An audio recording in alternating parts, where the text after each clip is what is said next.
সুপ্রভাত বন্ধুরা, তোমরা সবাই কেমন আছো? আশা করি তোমরা সবাই ভালো আছো, আর আমিও ভালো আছি। আর একটা ব্লগ নিয়ে চলে এলাম, কারণ সকাল সকাল আমরা যাচ্ছি আমার দিদির বাড়িতে। ওখানে আজকে পুজো, লক্ষ্মী পুজো হয় মাঘী পূর্ণিমায়, তাই জন্য আমরা যাচ্ছি। আর ওখানে প্রচুর মজা হবে, আত্মীয় স্বজন সবাই আসবে। দুঃখের বিষয়, সবাইকে দেখাতে পারবো না, কারণ ওরা কেউ জানে না আমি ভিডিও করছি। তার জন্যই আমি দেখাতে পারবো না, ওরা কেউ ইউজ টু নয় তো, তাই আমি বলতে পারবো না যে আমি ভিডিওতে নিই তোমাদের। আমাদের বাসে করে আসতে হয় বেজব্রিজ স্টেশন। আমাদের বাস থেকে লাগে 10 থেকে 15 মিনিট লাগে স্টেশনে আসতে। ওখান থেকে ট্রেন ধরে চলে আসলাম শিয়ালদা স্টেশনে। দেখো শিয়ালদা স্টেশনে কত ভিড়! বাবা, অফিস যাওয়ার সময় হয়ে গেছে। আর আমি এখানে এসেছি প্রায় এখন 9টা 51 মতন বাজে, সকালবেলা। তো আমরা চলে এসেছি। সকালবেলা বেরোনো যায় বলো? ভোরবেলা বেরোতে গেলে এত ভিড় পাওয়া যায় না, কিন্তু ভোরবেলা বেরোবো কী করে? ঘরের সমস্ত বাসি কাজ সেরে তারপরে পুজো দিয়ে তবে তো ঘর থেকে বেরোবো।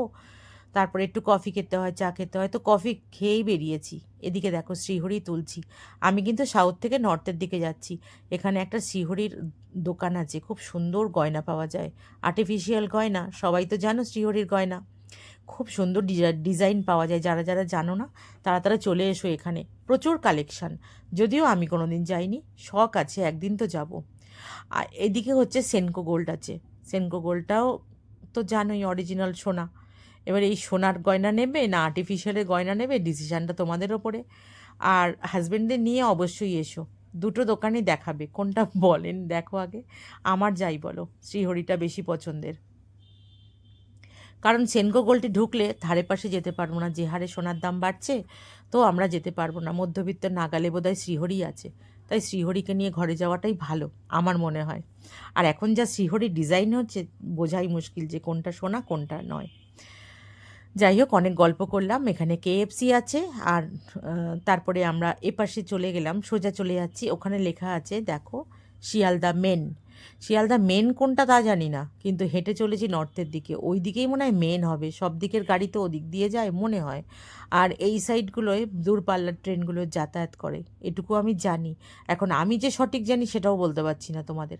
দেখো কত দোকান খুলে গেছে। সকাল সকাল চললাম আমরা। এইবার দেখো ট্রেনের বোর্ডে লেখা দেখে আমরা যাব ট্রেনে উঠে। আজকে যাব বনগা লোকালে। নাম শুনেছি বনগা লোকাল নাকি খুব ভিড় হয়, কিন্তু আমি বনগা লোকালের নাম শুনে ভয়েতে আর কোনোদিনও বনগা লোকালে উঠতাম না। আজকে বিশ্বাস করো, উপায় নেই বলে বনগা লোকালে উঠেছি, কিন্তু মনের মধ্যে ঢিপঢিপ করছে যে এই বোধহয় ভিড় হলো। আর নামবো কী করে?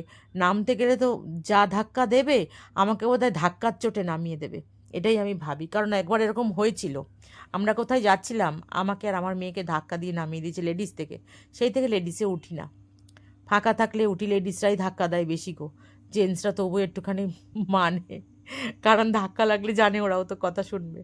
যাই হোক, আমি একটু মজা করলাম তোমাদের সঙ্গে, একটু বোঝো তো আমি মজা করতে ভালোবাসি। চলো, বনগালোকাল ছেড়ে দিয়েছে, আমরা এবার যাতায়াত করি। এইবার কি হয়, যত ট্রেনে টুকিটাকি খাবার উঠবে খালি খেতে খেতে খেতে যাব। এটাই হচ্ছে আমাদের মেন লক্ষ্য, যে কী কী খাবার উঠেছে খেতে খেতে যেতে হবে, তাই না?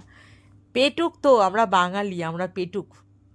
যাই হোক, বেশি কিছু খাইনি, একটা চিড়ে ভাজা খেয়েছি। আর ওই যে কটকটি ভাজা বলে না, ওই খেয়েছি। বেশি কিছু খাইনি, কারণ কফি খেয়ে বাড়ি থেকে বেরিয়েছিলাম, আর শিয়ালদা স্টেশনে এসে আরেকবার কফি খেয়েছি। তো খিদেটা থাকে না চা কফি খেলে, তাই না? স্টেশনটা ছাড়ছে আস্তে আস্তে, এখন তো ফাঁকা আছে। এরপরে বিকাল দিকে যখন আমরা ফিরবো সন্ধ্যের পরে, তখন দেখবো ভিড়ে ঠাসা। তখন তো আর দিন আর রাত বোঝা মুশকিল। কি সুন্দর করে আমরা যাচ্ছি, আর আমার মনে আনন্দটা হচ্ছে সেই লেভেলের, যে কখন গিয়ে আমার আত্মীয় স্বজন সবাইকে দেখতে পাবো, ভাই বোন সবাই একসাথে হব। কত মজা হবে, কত আনন্দ হবে। কিন্তু আমি চলে আসব, আমার কাজ আছে, কাজ রেখে যাচ্ছি, আমাকে চলে আসতে হবে। আগের মতো থাকতে পারি না, থাকলে পরে আরও বেশি মজা হয় আমাদের। সবাই আসি আমরা ওই দিদির বাড়িতে, আমরা সবাই খুব আনন্দ করি, সব সময় আনন্দ করে আমরা কাটাই। তো গন্তব্যে আমরা যেতে থাকছি, তোমরা দেখতে থাকো। এরপরে আমি তোমাদেরকে ওখানে পৌঁছিয়ে হয়তো ওদের বাড়ির সামনেটা অবধি তোমাদের দেখাতে পারবো, আর বাড়ির ভেতরটাও দেখছি আমি কতটা দেখাতে পারি। তাহলে গল্প করতে করতে যাওয়া যাক। চলো, আমরা রওনা দিই। এসো, কে কে যাবে আমার সাথে, এসো।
ট্রেন চললো তার গতিতে। এবার আমি চলে গেলাম, আমি দেখতে দেখতে যাচ্ছি সবুজ পাতা, গাছপালা, জমি জমা সব কি সুন্দর ধান চাষ হচ্ছে, খোলা মাঠ।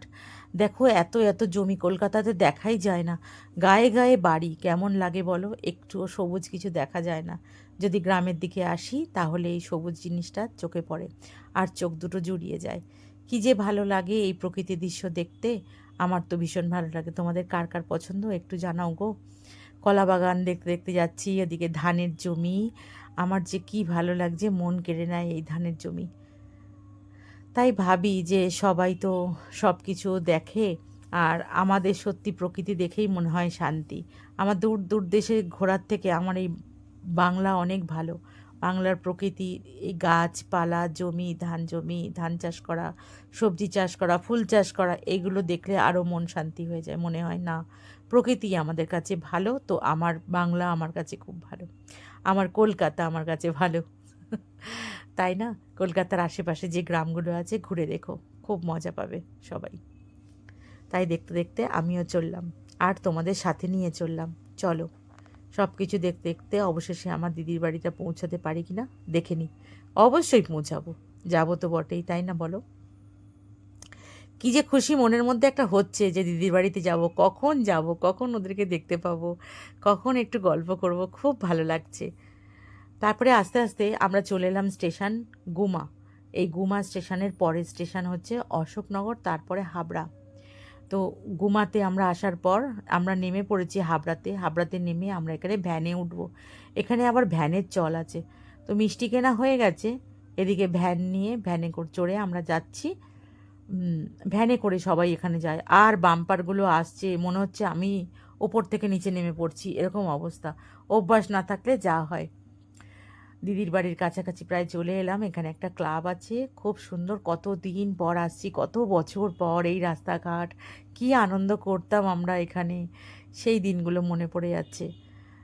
তারপরে অবশেষে আমার দিদির বাড়িতে পৌঁছে যাব। দেখো দিদির বাড়ির ঠাকুর ঘর, এটা হচ্ছে আমার ভাই ঘুরে বেড়াচ্ছে। দিদির বাড়ির ঠাকুর ঘর ওটা, মা লক্ষ্মীকে দেখেছো? আর পাশে 3টে গোপাল আছে, ছোট ছোট গোপাল আছে।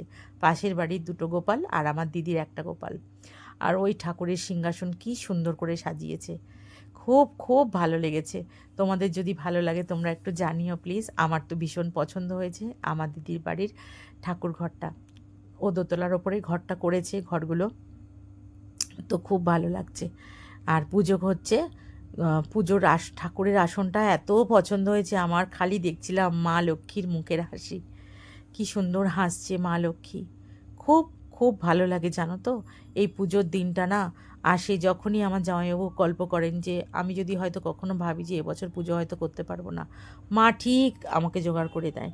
তো এটাই তো ভালো লাগা না বলো? মন থেকে এই মায়ের সেবা দেওয়া, ঠাকুরের সেবা দেওয়া, গোপালের সেবা দেওয়া কম কি বলো তো? চলো, আজকের মতো টাটা। তোমরা দেখতে থাকো, তোমাদের যদি ভালো লাগে লাইক কমেন্ট শেয়ার করো, আর একটা সাবস্ক্রাইব করে আমার পাশে থেকো, আর কিছু কমেন্ট করো, তাহলে আমি আরও উৎসাহ পাবো নতুন নতুন ভিডিও করার। কেমন লাগলো আমার এই ব্লগটা তোমরা একটু জানিও কেমন। আর আমি তোমাদের সবাইকে বলছি, দেখো একটু মন দিয়ে দেখো প্লিজ।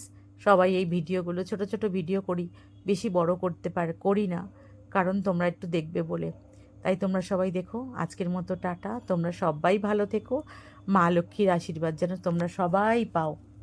ফেরার সময় বাড়ি ফিরছি, এবার অনেক রাত হয়ে গেছে। 11:15টার সময় আমাদের এলাকায় একটা বাড়ির ফ্ল্যাটের উপরে দেখছি মা লক্ষ্মীর বাহন বসে আছে। ভিডিও করে তোমাদের জন্য রাখলাম, একটু দেখে নাও। মা লক্ষ্মীর বাহন আজকে পুজোর দিনে, আমি তো খুব খুশি। দাঁড়িয়ে দেখছিলাম, ওকেই দেখছিলাম, ওর ভিডিও করছিলাম আর আওয়াজ শুনছিলাম। শান্তি লাগছিল একটা আলাদা, মনে হচ্ছে মাকে দেখছি। মা লক্ষ্মীর দর্শন তো আমি করে এসেছি, এখানে এসে মায়ের বাহনের দর্শন করলাম সাক্ষাৎ। আজকের মতো টাটা, তোমরা সবাই ভালো থেকো, সুস্থ থেকো। আবার দেখা হবে একটা নতুন কোনো ব্লগে, কেমন? তোমরা সবাই সবাই সবাই সবাই খুব খুশিতে থেকো। চলো টাটা।